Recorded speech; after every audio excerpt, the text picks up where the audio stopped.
45 अंश तापमानातही शेती हिरवीगार कशी ठेवायची हे आज आपण या सविस्तर विश्लेषणात पाहणार आहोत.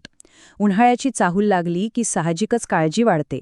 पण टेन्शन घेऊ नका, कारण आज आपण असे काही गोल्डन रूल्स म्हणजेच सुवर्ण नियम पाहणार आहोत, जे या उष्णतेच्या संकटावर मात करण्यासाठी अगदी अचूक आणि शास्त्रोक्त आहेत. शेतीत नव्याने पाऊल ठेवणाऱ्यांना सुरुवातीलाच एका कडक वास्तवाचा सामना करावा लागतो, आणि ते म्हणजे 45 अंश सेल्सिअसचं चटके देणारं तापमान. या भयंकर उष्णतेत बहुतांश पिकं करपून जातात, पानं सुकतात आणि त्यांची वाढ अक्षरशः थांबते. पण मग काही शेतातली पिकं या उन्हातही इतकी हिरवीगार कशी काय दिसतात? हेच तर रहस्य आज आपल्याला डिकोड करायचंय. तर या विश्लेषणाची रूपरेषा अगदी साधी आहे. आपण सुरुवातीला 45 अंशाचं आव्हान समजून घेऊ. त्यानंतर जमिनीतला ओलावा कसा टिकवायचा, पाणी देण्याच्या स्मार्ट पद्धती, पिकांचं पोषण, पीक संरक्षण आणि शेवटी उन्हाळ्यासाठीची एक अत्यंत महत्त्वाची चेकलिस्ट पाहणार आहोत. वळूया आपल्या पहिल्या आणि सर्वात महत्त्वाच्या धड्याकडे, तो म्हणजे जमिनीतील ओलावा टिकवणे. हाच खरं तर पिकांच्या जगण्याचा मुख्य पाया आहे. आता हेच बघा ना, उन्हात उघडी पडलेली जमीन कशी भेगाडते आणि तापते हे आपण नेहमीच पाहतो. पण जर त्या जमिनीवर आपण एक संरक्षक आवरण घातलं, ज्याला आपण मल्चिंग म्हणतो, तर मात्र संपूर्ण चित्रच बदलून जातं. मल्चिंग केलेली जमीन अगदी सहज ओलावा टिकून ठेवते आणि आतून एकदम थंड राहते. हा फरक खरंच खूप मोठा आहे. शेतीत नवीन असलेल्यांनी ही सोपी आणि प्रत्यक्ष उदाहरणे नक्की वापरायला हवीत. ऊसाचं पाचट, सुकी पाने, वाळलेलं गवत किंवा बाजारात मिळणारं प्लास्टिक मल्च, हे सगळं सहज उपलब्ध असतं. यांचा वापर केल्याने पिकांच्या मुळांना एक नैसर्गिक कवच मिळतं आणि जमीन पूर्णपणे सुरक्षित राहते. आणि यातली सर्वात भारी गोष्ट माहितीये का? फक्त हे मल्चिंगचं साधं तंत्र वापरल्याने पाण्याची तब्बल 30 ते 50% बचत होते.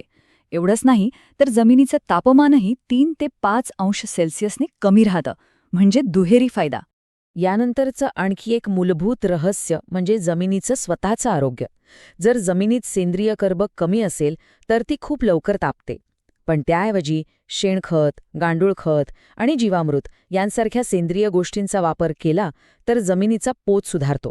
ती भुसभुशीत राहते आणि तिची पाणी धरून ठेवण्याची ताकद कित्येक पटींनी वाढते. आता पुढचा धडा आहे पाणी व्यवस्थापनाचा. इथे टायमिंग म्हणजेच पाण्याची योग्य वेळ सर्वात महत्त्वाची असते. बरेचदा नवशिके शेतकरी एक मोठी चूक करतात, भर दुपारी पिकांना पाणी देण्याची. दुपारच्या कडक उन्हात पाण्याचं अत्यंत वेगाने बाष्पीभवन होतं आणि झाडांना अचानक हीट शॉक बसतो. हे अगदी एखाद्या गरम तव्यावर पाणी शिंपडल्यासारखं आहे. यामुळे पिकाला जबरदस्त धक्का बसतो आणि वाढ पूर्णपणे खुंटते. म्हणूनच पाणी देण्याचा एक सुवर्ण नियम कायम लक्षात ठेवा. पाणी नेहमी सकाळी लवकर, म्हणजे अगदी 6 ते 9च्या दरम्यान द्या, किंवा मग थेट संध्याकाळी 5 नंतरच द्या. यामुळे उन्हाचा त्रास न होता झाडं पाणी अगदी सुरक्षितपणे आणि पूर्णपणे शोषून घेऊ शकतात. आणि या अचूक टायमिंगला जर आपण ठिबक सिंचनाची म्हणजेच ड्रिप इरिगेशनची जोड दिली तर मग काय विचारता. पाण्याचा एक थेंबही वाया जात नाही. झाडांच्या मुळांना नेमके जेवढे पाणी हवे आहे तेवढेच मिळते. कमीत कमी पाण्यात जास्तीत जास्त फायदा मिळवण्याचा हा एक एकदम स्मार्ट आणि हुशार मार्ग आहे. आपला पुढचा टप्पा आहे पिकांचं पोषण. उष्णतेच्या ताणाशी लढण्यासाठी पिकांना खास औषध लागतं. आता साहजिकच एक प्रश्न पडतो की सूर्य असा आग ओकत असताना पिके या भयानक न्यूट्रिएंट स्ट्रेसमधून म्हणजेच अन्नद्रव्यांच्या ताणातून कशी वाचतात? अशा कडक उन्हातही पाने हिरवीगार कशी राहतात आणि वाढ कशी सुरू राहते? तर इथे एक चतुर शेतकरी सूक्ष्म अन्नद्रव्यांची अचूक फवारणी करतो. हे एखाद्या टॉनिकसारखं काम करतं. 19-19-19 हे खत, समुद्री शेवाळाचा अर्क म्हणजेच सीवीड एक्स्ट्रॅक्ट, अमिनो ॲसिड आणि सूक्ष्म अन्नद्रव्य मिश्रण, हे सगळं पिकांसाठी एखाद्या स्ट्रेस रिलीफ औषधासारखं काम करतं आणि कडक उन्हातही त्यांची पाने एकदम टवटवीत ठेवण्यास मदत करतं. यानंतरचा अत्यंत महत्त्वाचा भाग म्हणजे पीक संरक्षण धोरणे. पिकांना थेट उन्हापासून कसं वाचवायचं ते पाहूया. जे पीक पूर्णपणे उघड्यावर असतं त्याला थेट उन्हाचा फटका बसणार हे उघड आहे. पण तिथेच जर आपण शेडनेटचा वापर केला किंवा 2 पिकांमध्ये आंतरपीक घेतलं तर तापमानाचा हा भयानक प्रभाव खूप कमी होतो. नाजूक पिकांना कडक उन्हापासून एक प्रकारचं भौतिक संरक्षण मिळतं.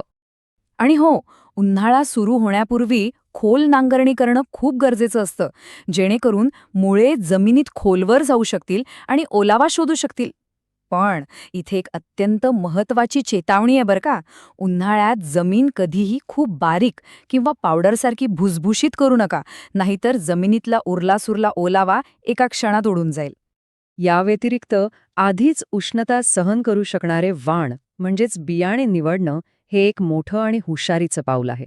आपल्याकडचं स्थानिक हवामानाला साजेसे, कमी पाण्यात तग धरणारे आणि नैसर्गिकरित्या रोगप्रतिकारक असलेले वाण निवडणं हे कधीही फायद्याचं ठरतं. तर आता आपण अगदी शेवटच्या टप्प्यावर आलो आहोत. उन्हाळ्यात शेती हिरवीगार ठेवण्यासाठी ही आहे आपली अंतिम चेकलिस्ट. हा आहे 45 अंश तापमानात पिकांना जिववण्याचा खरा फॉर्म्युला. जमिनीतील ओलावा टिकवणे, पिकांची मुळे मजबूत करणे, थेट सूर्यप्रकाशापासून त्यांचं रक्षण करणे, अगदी योग्य वेळीच पाणी देणे आणि सर्वात महत्त्वाचं, सेंद्रिय शेतीच्या पद्धतींचा जास्तीत जास्त वापर करणे. ही चेकलिस्ट पाळली तर अर्धी लढाई तिथे जिंकली. तर या सविस्तर विश्लेषणातून आपण काय शिकलो? 45 अंश तापमानात पिकांना जिवंत ठेवणे ही कोणतीही जादू नक्कीच नाहीये. तर हे सगळं शेतीच्या स्मार्ट आणि सुनियोजित तंत्रांचा वापर करण्यावर अवलंबून आहे. निसर्गाच्या विरोधात लढण्याऐवजी आपण या स्मार्ट तंत्रांचा वापर करून निसर्गासोबत काम करायला शिकलं पाहिजे. मग सांगा, ह्या कडक उन्हाळ्याशी नुसतीच झुंज द्यायची की या आधुनिक तंत्रांचा वापर करून हुशारीने शेती फुलवायची? विचार नक्की करा.